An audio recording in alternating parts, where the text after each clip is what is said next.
জানবো এই যে মুরগির খোপ একটা মুরগি এই জায়গা দিয়ে ধরতে হইবে বড় দেখে ধরেন বুয়ো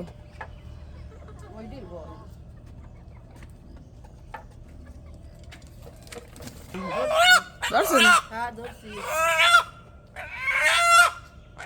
বাইরেন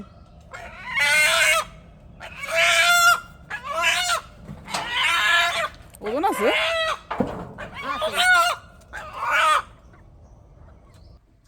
আসসালামু আলাইকুম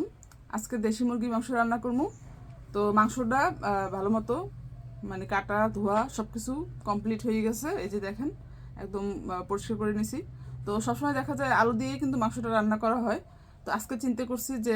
একটু শালগম দিয়ে রান্না করব আর আজকে শালগমগুলো বেশ কচি কচি আর কি তো শালগম দিয়েও কিন্তু মুরগি মাংস রান্না করলে ভালো লাগে যেহেতু দেশি মুরগি তো এই যে দেখেন শালগমগুলো একদম ছোট ছোট কচি তো শালগম দিয়ে আজকে মুরগি মাংসটা রান্না করব আশা করি রেসিপিটি ভালো হবে আর আপনাদেরও ভালো লাগবে তো এখন শালগমগুলো আমি কেটে নিয়ে তারপর রান্নাটা বসিয়ে দিব এখন আমি শালগমগুলো সুন্দর করে কেটে নেব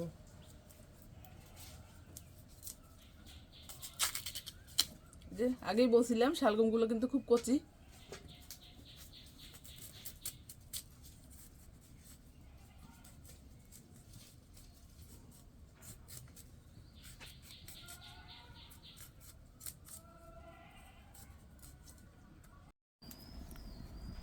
শালগমগুলো এই যে এইভাবে কাটছি একটু বড় বড় করে কাটছি যেহেতু মুরগি মাংস দিয়ে রান্না করবো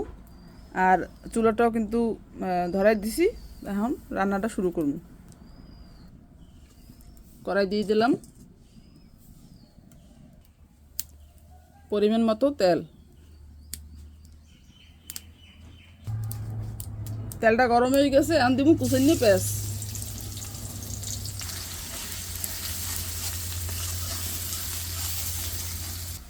পেঁয়াজটা লাল লাল করে ভাজা হয়ে গেছে এখন দিব রসুন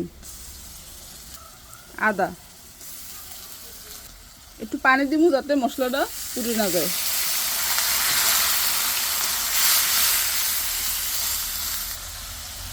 জিরে আর ধনিয়া বাটা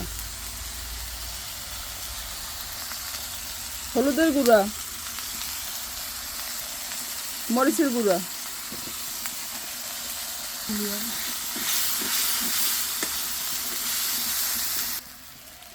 লবণ পরিমাণ মতো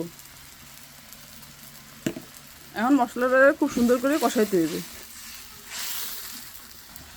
এখন দিয়ে দিব এই কাটিয়ে রাখা টমেটো মাংসের ভিতরে একটু টমেটো দিলে কিন্তু মাংসটা খাইতে অনেক স্বাদ লাগে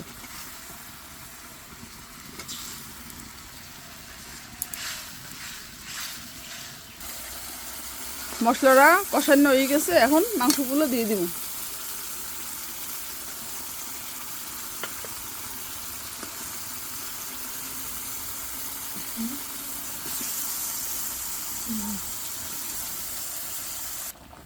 মাংসটা এখন খুব সুন্দর করে কষাইতে হইবে আর এর মধ্যে কিন্তু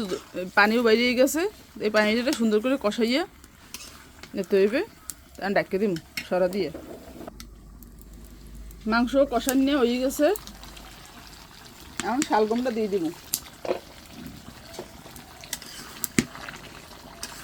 শালগম সেদ্ধ হতে একটু সময় লাগবে এই জন্য মাংসটার সাথে শালগমটা একটু দিয়ে কষাইতে হবে সুন্দর করে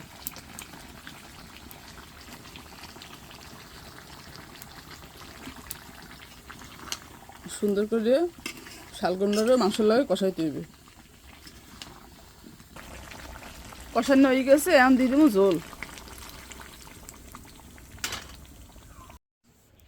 মুরগির মাংস দিয়ে শালগম রান্না করা হয়ে গেছে আর শালগমগুলো এত সুন্দর সেদ্ধ হয়েছে কেমনে এমনি গো বুঝামো আর দেখেন মাংসের কালারটা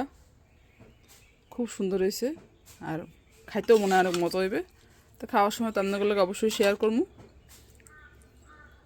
মাংসটা আমি উড়েই ফেলাম